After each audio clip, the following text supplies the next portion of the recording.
প্রথম আমাদের ইমান আনতে হবে আমানতু বিল্লাহ, তার উপর ইমান আনবো, আল্লাহর উপর ইমান আনবো। তারপর তুআকিমুস সালাত, এরপর নামাজ পড়তে হবে। ওয়া আতুজ যাকাত, তৌফিক থাকলে যাকাত দিবেন। এরপরে যদি তৌফিক থাকে নামাজ পড়বেন। ওয়া আযু ওয়া সিয়াম, এবং রোজা রাখবেন। এটা পাঁচটা আমাদের মূল কাজকর্ম, এটা পাঁচটা।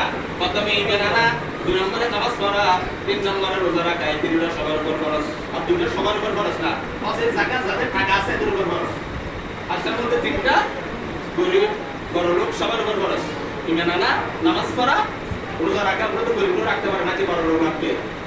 হজ করা, যাকাত দেওয়া, ওগুলা বড়লোকের উপর, ওগুলো এদের উপর ফরজ। আমাদের টাকা রাখতে ওদের উপর ফরজ না। তাহলে আল্লাহ আমাদেরকে কি জন্য বানাইছে? 60% হায়াত দিয়ে আল্লাহর ইবাদত করার জন্য। তাহলে এই ইবাদত আমরা করতে গিয়ে কিছু ভুল হবে, গুনাহ হবে। সেজন্য আমরা কি করব? আমার কথা বিষয়বস্তু তওবা করা, আল্লাহর কাছে কি করা? তওবা করা। মানসাবা কিনে গেলে কেমন দিন চলে যায় কোনো ইয়া নাই। আমাদের থেকে ছোট মারা গেছে, আমাদের থেকে ছোট মারা গেছে, আমাদের থেকে বড় মারা গেছে। আমাদের তখন ডাকতে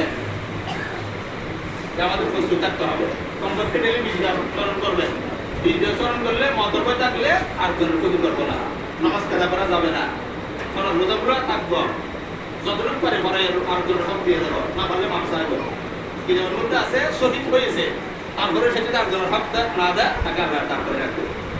মৃত্যুর মধ্যে সবচেয়ে দামি মত হচ্ছে শহীদ মন। যে শহীদ হয়ে যদি মারা যায়, যদি আর জনের হক না দেয়, তাহলে কি হবে?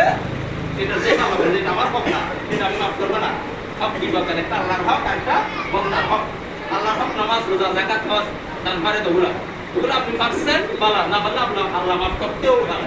বন্দার কি করতে পারে? মাফ করতেও পারে। বন্দার হক আল্লাহ মাফ করবে না। আর জনের টাকা দাও নাই, নিজের মনকে বিয়ে দিয়ে